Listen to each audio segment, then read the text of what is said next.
What is up, heroes of Dominion? My name is Charlie. This is Hero War Central, and in today's video, we're going to talk a little bit about a couple of different hero choices that you can pair with Faceless. Some popular ones, mostly for Facebook and web, but occasionally here and there, some that work okay on Hero Wars Mobile. Now, before we get into that, I think we should go ahead and do a quick Facebook and web giveaway. All you got to do to enter is leave a comment on my Facebook and web specific videos. And if I pick your name at random, you got to get a hold of me over on Discord or on Facebook Messenger. So Tato, not sure how to pronounce that name, congratulations, says hello.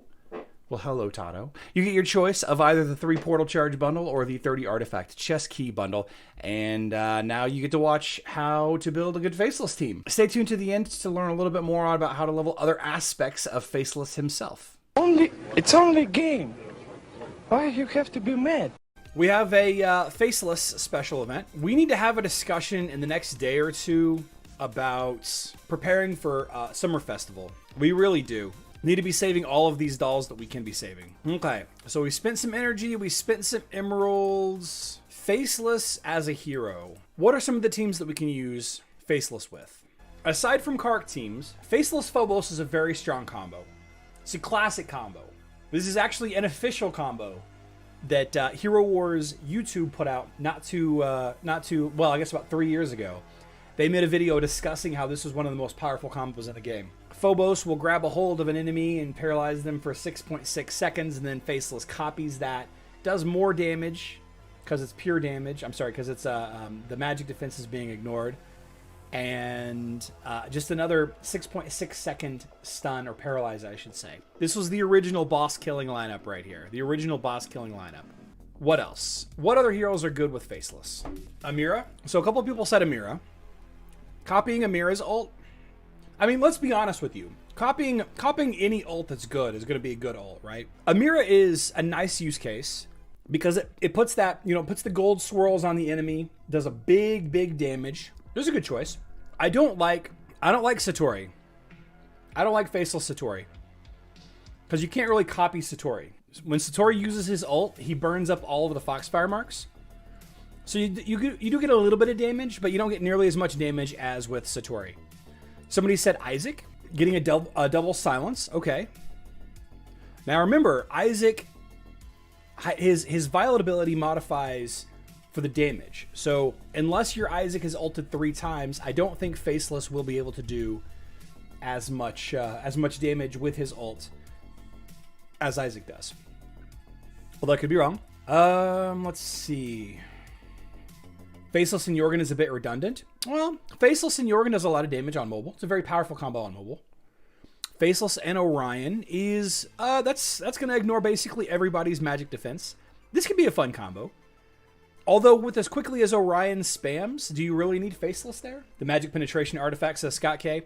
I can see that. If you're looking for a magic penetration artifact, I mean, Faceless sits behind Satori, so maybe he ults a little bit slower.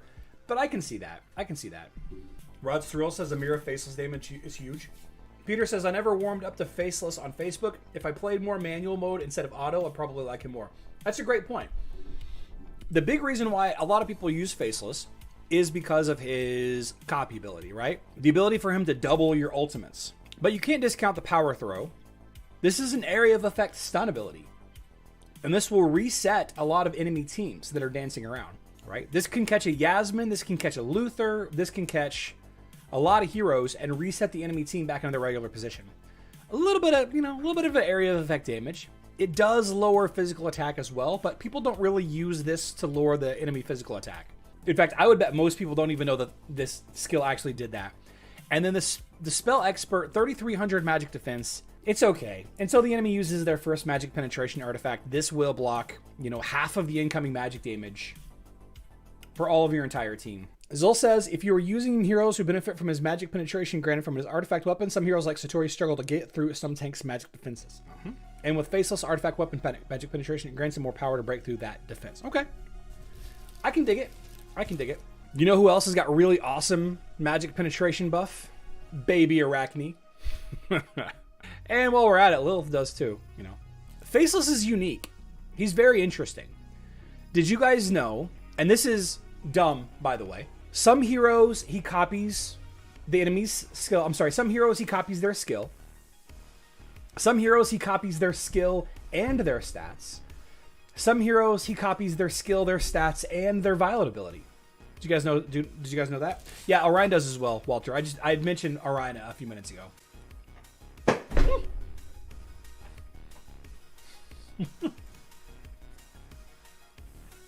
I almost died right there. Timison brings up another good point. A very common strategy is Faceless Martha, getting double the speed up for Martha's ultimate. So all of that discussion was well and good, but we all know that Kark Faceless is the absolute best combo for Faceless. But if you're curious on how to level up Faceless's skins, the skin leveling priority and the stat leveling priority for Faceless, check out the video that's on screen right now. I imagine you'll find it extremely helpful. I know that I did. Don't forget we live stream at 12 p.m. Central Time, 5 p.m. UTC. I love you all.